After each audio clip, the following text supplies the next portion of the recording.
Now I really can't get that Sonic 3 theme, or all that talk about Sonic is kind of just stuck in my head, so that's kind of funny. Oh, and now we're live. Welcome everyone. Welcome to the show. This is that was a terrible start because I didn't have a name prepared for. We're still in the works of coming up with something. Maybe I might edit this out, who knows. But this is hosted by GamersLife.Guru. I am your host, Nick, and with me I have... I pointed Dimitri? over to Dimitri, sorry. Okay, I'm sorry. Yeah, I'm sorry, I missed my cue. Yeah, my name is Dimitri, here to talk about games. Over on the right. And my name is Mike. Excellent. And today we will be going over the best games of 2015 so far. And wow, I can't believe like a whole year has already gone by. A whole year. Half a year. I am just off the point.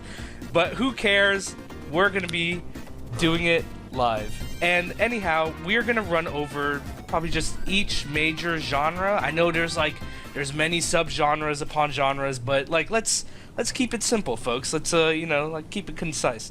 So I'm gonna go over each like major genre, and we'll talk about the best game that accompanies it. So I'm gonna go ahead and start out with action adventure. Go ahead, Dimitri. Can you go ahead and name like a good action game of the year? Well, I'm gonna probably be talking more along the lines of PC stuff, since that's usually what I play, since I don't own a PS4 or Xbox One. So I think Hotline Miami 2 probably falls in that category. Day one purchased that and was pretty satisfied with that sequel. It's pretty good all around. Definitely a good follow-up from the first one that came out, I want to say 2012 or 2013. I'm not sure. But yeah, I'd have to go with Hotline Miami 2. That's a good call. I mean, I've heard some controversy about it a little bit on the fact that it wasn't up to snuff. I mean, that was like no pun intended, if that was a pun at all. But yeah, was it not really living up to its expectations? I mean, when there wasn't really an expectation, it was just much of the same game, just like new masks and new guns, and I mean the storyline is nonsense and doesn't really matter. So I don't know if people were expecting anything else differently. I mean, maybe they could have added like diverse multiplayer or something, but other than that, I mean, it was just much of the same game, which was nice. And yeah, it was nice, and for some reason, so with some people. But if that's gonna be your call, I agree with it.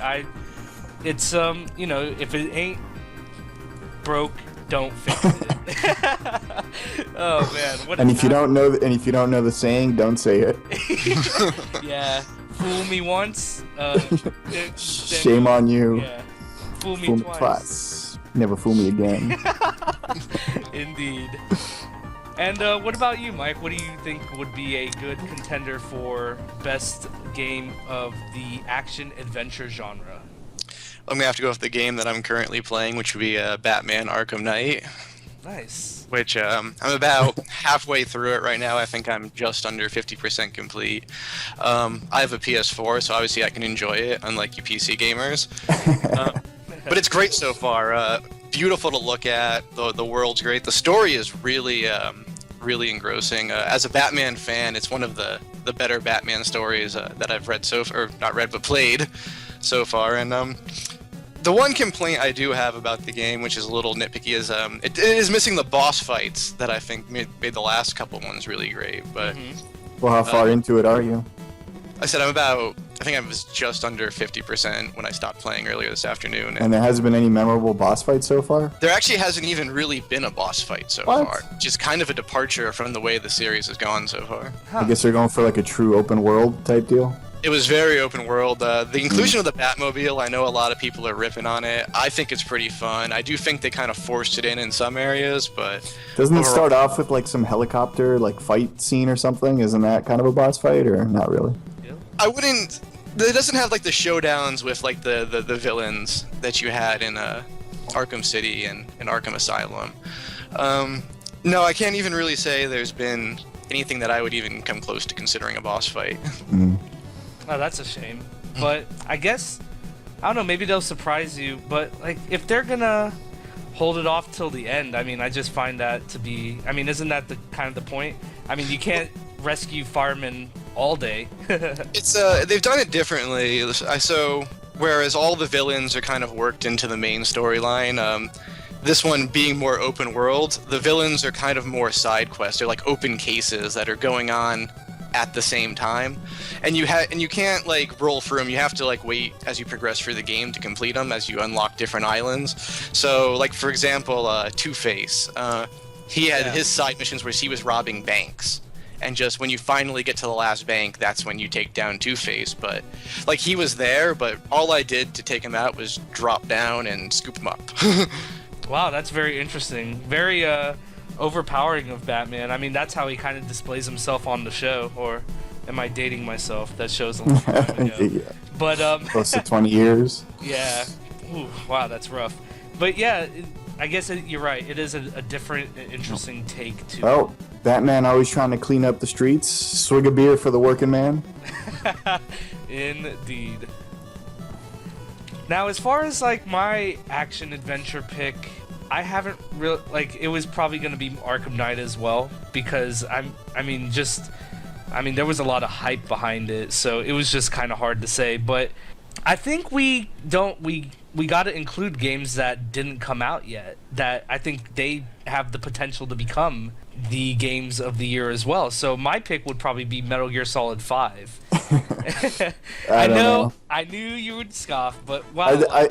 I'd like to keep it, I guess, or I mean, we have no idea what that's gonna look like. I mean, Arkham Knight supposedly had PC issues, so who knows what that's gonna look like when that comes out later this year. So I don't trust Konami to be competent.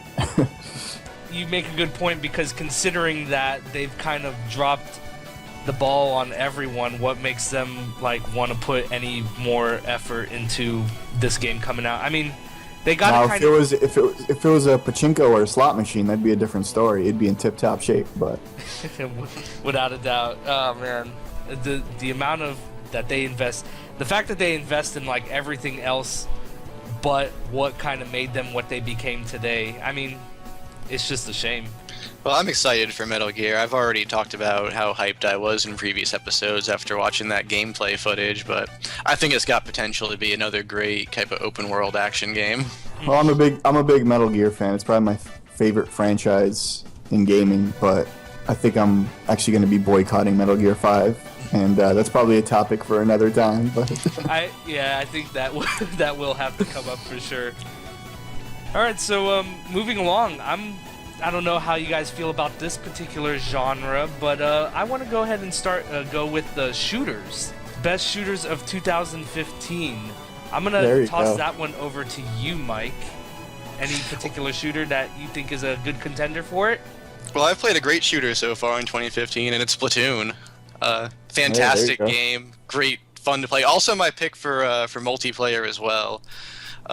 Great level design. I love the whole art style of the game. Beautiful to look at and just really fun and engrossing. The 3-minute matches really make it so it's hard to put down. I keep finding myself saying, okay, one more, and then a half hour later I'm still playing.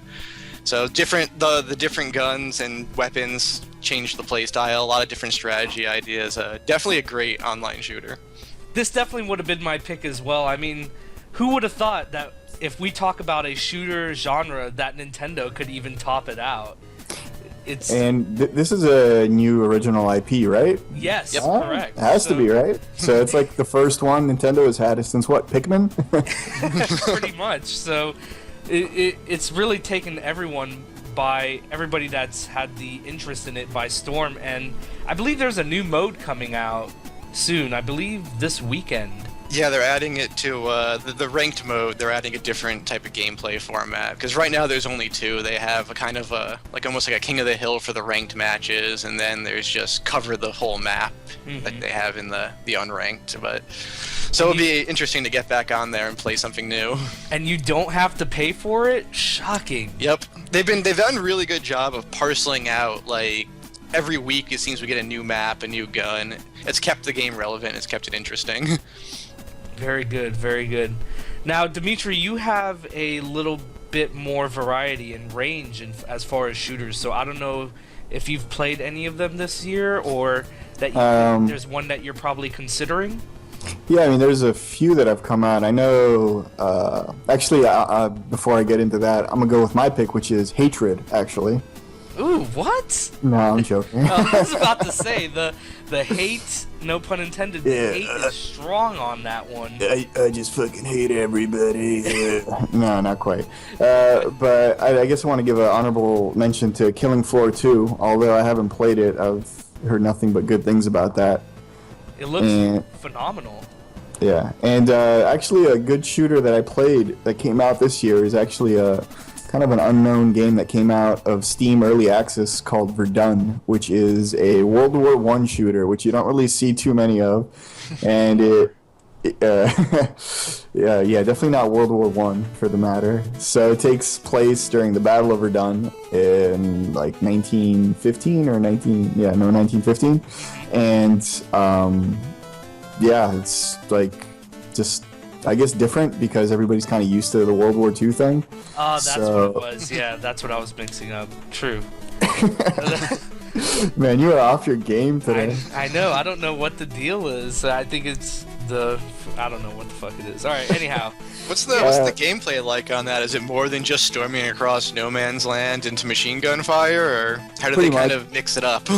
No, that's what it pretty much is.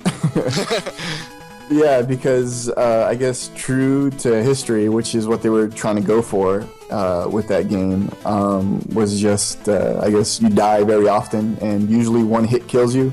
So you kind of have to use team cooperation to kind of navigate and plan out attacks. And yeah, it requires teamwork. So, and usually there's like teams of 5, and there's a team captain, usually that kind of gives out the commands and when to push forward and stuff. And an interesting thing is they try to emphasize teamwork so much that if you leave like a certain range, it gives you 5 seconds to get back in range, or else it kills you. Wow. So you can't just like venture off and kind of be like, fuck this, I'm just gonna do my own thing. Nope, you'll die. Oh, that is unreal. That's actually pretty cool. Like the realism in it. Would you say that it's like akin to like maybe like older Rainbow Six games? I mean, it's not really like realistic like that. I mean, I'd say it's more historically accurate as far as you die a lot and you die very easily. And yeah, I mean, you'll just be walking across the battlefield and all of a sudden you'll come across gas, and then if you don't put your gas mask on within a few seconds, you're dead. Oh, wow. So I say it's more accurate in that sense. That sounds pretty great. Holy shit. So that is an early access game, correct? It came out of early access this year, and it was released like a month and a half ago. Very interesting. I like that. Now transitioning to another particular genre, I'd like to make a mention of, I don't know if I could really pick this, indie? If we go for the indie genre, I think if you want to talk about the growth of indie games from a few years ago to now, it's grown like so much. It's just crazy how much more is popping up here and there. But I think I'll go first with this one. My pick for this year is Shovel Knight. I think... What? This year? Well, it's coming out in retail this year, so that technically can be a pick for me. What? Yeah, it's coming out on retail for all the current gen systems. All right, keep going with your loopholes. Well, damn straight I'll keep going with my loopholes. But yeah, like, it's just, talk about, I mean, alright, so a lot of these games, these indie games, they want to mimic the retro style. Like, this is a true life, like, retro game. Like, if this were to be made for Nintendo 8-bit, it could easily slide its way in there. It has the graphics, it uses the same chip tune. Like, it's just, wow, it is unreal, like, how great, like, the nostalgia really hits you in that game. And it's like a cross between DuckTales and Mega Man. And just with the RPG elements thrown in there as well, like, man, you got like a serious contender. Yeah, actually, I really gotta play that actually. I'm doing myself a disservice. Yeah, it's almost everywhere but Vita. I see people crying about it not being on the Vita, but you know, legacy consoles. You know, what can you do about them? It's on the Vita. I see, because I'm looking at the Wikipedia here just to see how old this is, and it's actually about a year old. Came out June 26, 2014. Oh, well, I'm staying true to my retail claim. Yeah, and it came out on Vita. Like it came out on the Vita April 21st, 2015. So that technically counts. Oh well, man, you were just dodging me and just hitting all over, all angles. Hey man, you gotta hit you while you're down. Of course, that's. I've been waiting for that physical copy to come out, so I'll count it as new. No, it's a well-deserved loophole Nick found there. It's like saying GTA 5. I mean, it came out on PC this year for the first time, so. Yeah. But yeah. So Dimitri, I don't know, have you been messing with any of the indie games this year, as far as ones that you would pick? No, I haven't really played any, but there's two on my radar actually. The first one's something called Titan Souls, which is described as a 2D Shadow of the Colossus game. So if you've seen it, it's like pixel art and giant bosses that you have to take down. So, I mean, that sounds awesome. So that's on my list. And then another random game that actually I just read about like a week ago was something called Her Story, which on paper sounds like something that would not be fun, but it's been getting really positive reviews anywhere. And it's basically you watch like these videos of this woman trying to explain like a murder, and you're trying to come to the conclusion if she's guilty or innocent by the end of it. And to my understanding that's the game. It's like a PC gamer's like wet dream of a game, like as far as like, yeah, this is why PC is cool, because you have like weird games like this and it works kind of thing. And I don't know, it sounds weird that it'd be something I want to try. And it's only $6 on Steam, so I figured it'd be worth a try for the experience. Sounds enthralling. Now, to go back to Titan Souls, do you understand the premise behind the game? Like the one-shot kill between you and the enemy? Like, no, I haven't seen that. No. That's what I heard. The game is hard as balls, I heard. Yeah, that I know too. So, yeah. One-hit kill for you, but I believe one-hit kill for the boss as well, so... Oh, really? Yeah. I mean, I'm sure you have to hit a specific part, like, you know, like akin to, like, Zelda, where is a particular part of the monster opens up and you find the weak point, hit it, and then I believe it's done. So, I want to keep an eye out for that game as well. That could definitely be a strong contender for Game of the Year, or best game of 2015. Now, if I'm going to move on to the next topic, now here's the thing. Like, I want to... Generally, role-playing games is just one genre of itself, but because I don't feel that you can't just lump the Western and the Eastern together, so I'm going to separate these for right now. I'm going to pick... we're going to start with Western RPGs. And I'll kick it off over to you, Dimitri. Like, if you have a Western RPG in mind, that could be the best game of 2015. Well, I haven't played it, being that I haven't played any of the games in the series, but maybe The Witcher 3. I mean, that's been everywhere, and it's been getting really positive reviews from like a small studio based out of Poland. So props to them. But yeah, I really know nothing about it, the series. I have 1 and 2 sitting in my Steam library that I have yet to load up, so maybe one of these days I'll try and dive into that series, even though I've heard the first one is trash. Yeah, don't bother playing the first. I tried playing the first one and it was just like, but I've heard so many great things about this. What's happening? Yep. But yeah, you pretty much hit the nail on the head for my statement as well. I was gonna say the Witcher 3 as well. I mean, I've just heard nothing but great things. I've seen like people play it. I want to give 2 a shot, just because I know it kind of continues the lore from there. So I mean, if that sticks with me, then maybe by the time I finish that and whatever else I'm trying to finish on the backlog, it'll become a little bit cheaper, and I'll go ahead and swipe it up. But definitely a strong one this year. I think it overshadowed like every other Western RPG. Maybe even like, didn't Dragon Age come out this year? Totally. No, it was last year. I just played it this year, which is kind of why I've held off on The Witcher 3. Is I just finished a big fantasy expansion RPG, and I didn't want to dive right back into another. Good point. But what about you? Did you have a Western RPG in mind of that could be a great contender for this year? Oh, definitely. Bloodborne. I don't know if either of you have played any of that at all. I've only played a little bit of it myself. It's a pretty deep game. Same guys who did Dark Souls. Yeah, another loophole for you. It's like a Japanese-style Western RPG. Yeah, exactly. But it is Western. Yeah. And it takes place, cool world. I love this kind of Victorian England, like Gothic setting. A little bit of actually survival horror thrown in. Kind of survival horror action RPG, but great game. Pretty much if you like Dark Souls. Not quite as hard early on. Still pretty frustrating though. And it has the same thing where you leave tips for the other people, which can sometimes not be tips. But just the tip. Awesome game. Cool setting. I definitely my game of the year. I'm going to go back and finish it at some point. Maybe when I finish Batman, I'll go and finish that one off. That sounds like a good deal. Now I know we all have, at least the three of us, we have our sort of expertise on the JRPGs. The only one I've played so far was, I guess it was Final Fantasy Typo, which I certainly would not put up for Game of the Year. Mm-hmm. The Final Fantasy 15 demo actually is probably the most fun JRPG I've played so far, and it was a demo. Yeah, that counts. That does. the disclaimer, the demo.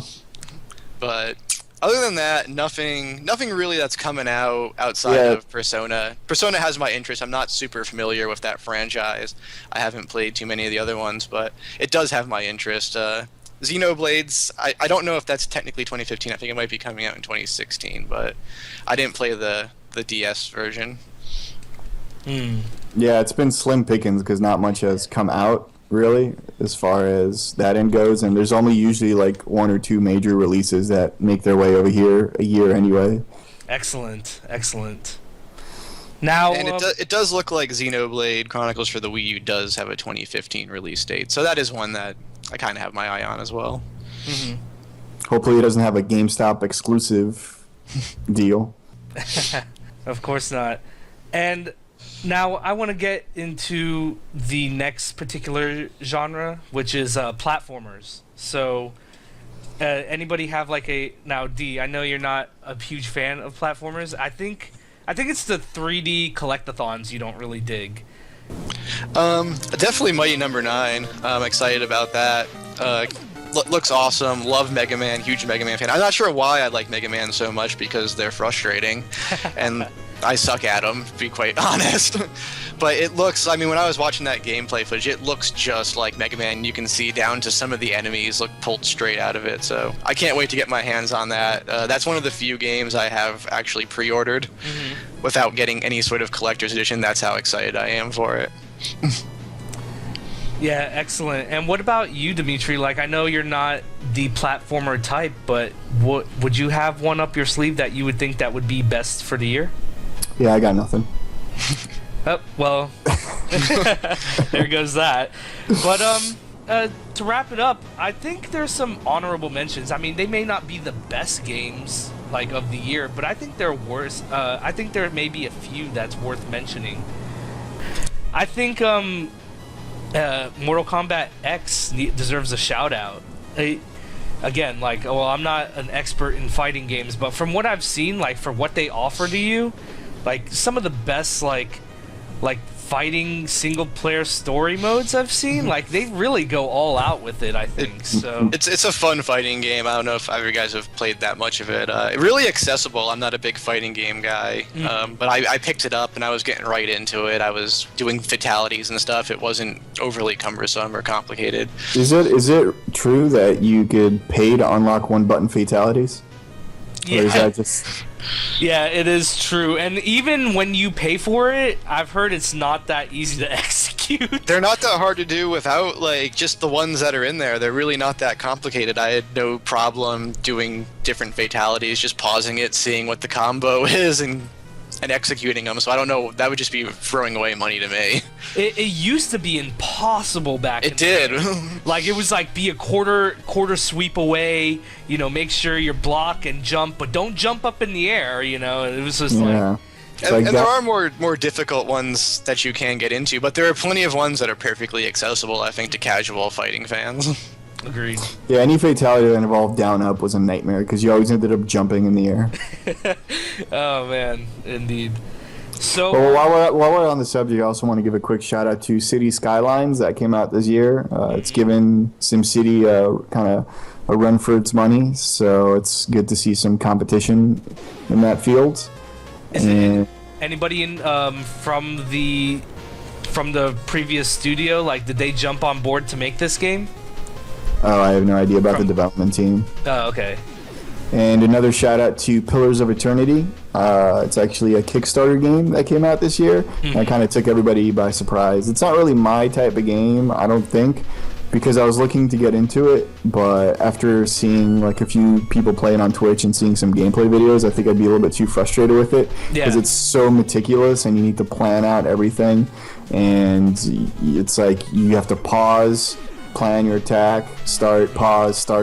So I don't know if I'd be into it, but still good to see that a Kickstarted game has been so well received. For you, Mike, is there any honorable mentions? Yeah, I definitely have a couple. The first one is a remastered game, but it is a remaster of an extremely old one. It's Grim Fandango. Was released. I know it was on the PS4. I think I'm pretty sure it's also on PC. Old school LucasArts kind of adventure game. Fantastic. I played it back in the 90s when it came out, and they did like a graphical update, but honestly, like, not too much changed. It still looks beautiful. Amazing art style. It takes place in this kind of like purgatory version, which is like the Day of the Dead sort of like Mexican like art style. A fantastic game. Anyone should go out and pick that up. Definitely, I don't know, it'll never get Game of the Year, but it was fantastic and I loved seeing it re-released. And what's really cool about the remastered version is you can actually put on the developer commentary while you play the game, which is really interesting. You can hear him kind of talk about notes and stuff, like when you're watching a DVD and they have director commentary. So that's got to be a first. I've never heard that before. Yeah, that was the first time I've ever experienced it, and it was really interesting. I'd like to see actually kind of that more in remastered games. That was a really interesting touch. And then, I mean, Fallout 4 I think is going to be a strong contender for Game of the Year, but I think that's not really going out on a limb there. Yeah, I was surprised he didn't mention that. I think I would have expected Greg to make that particular call in one of the I guess in the Western genres. The Western RPG probably would have fit in. I wanted to give that one more to Bloodborne because I think Bloodborne was a really good RPG, and I didn't want to crowd it with Fallout 4. Yeah, definitely deserved the shout out. And I think one more honorable mention would be Majora's Mask 3D. I mean, they did a really good job with the Ocarina of Time, and to make that the definitive version, and that doesn't go to say like that they didn't do it for Majora's Mask as well. So one day will be played on my docket. You better have it, unless in case they discontinue it like Ocarina of Time for some reason, and now nobody can find it. That was really strange because we were trying to look, like when we were at a particular convention, we were trying to look for a copy, and just it was nowhere to be seen. No, we did well, there was that one, but it wasn't even have the box. It was just the cart. Like the cart. Yeah, and he was selling it for like what, like $50-$60? $50. I was like, holy shit. Yeah, those people at those conventions, man, like, God bless them for like paying money and setting up a booth and everything, but Jesus, their prices are no bargain. But even if you go to eBay and you look at Ocarina, it's selling for full retail, and they're used copies because you can't buy it in stores anymore. And Classic I'm not sure Nintendo. why Nintendo chose to do this. It's bizarre, but they did. And because it's Nintendo and that's what they do. Exactly. They can't seem to do anything without throwing one little wrench in it. Oh, you guys. Well, they're just trying to encourage digital buys. I'm assuming. I think that's the best thing that they offer it. But you know, who wants? Sometimes you just want to hold the cart in your hand. I love my physical copy. Yeah. I don't mean to bust on Nintendo too much. I bust on them out of love, not out of hate. Just so acceptable. And on that note, folks, I think we're gonna go ahead and end it. We kind of spilled over a little bit, but I think we got some good input out there. So you know, if you like this video, go ahead and comment and subscribe to the channel. And check out gamerslife.guru, you know, for any other articles and news. And if you're into like Marvel Heroes and stuff, like, you're more than welcome to give it a check out. And go ahead and follow Gamers Life Guru on Facebook and Twitter. And you can even follow me on Twitter. You can follow me at NHARNAMJI. I mean, I talk about like games and wrestling shit, so what's up? But on that note, folks, we will catch you another time, and may the Triforce be with you.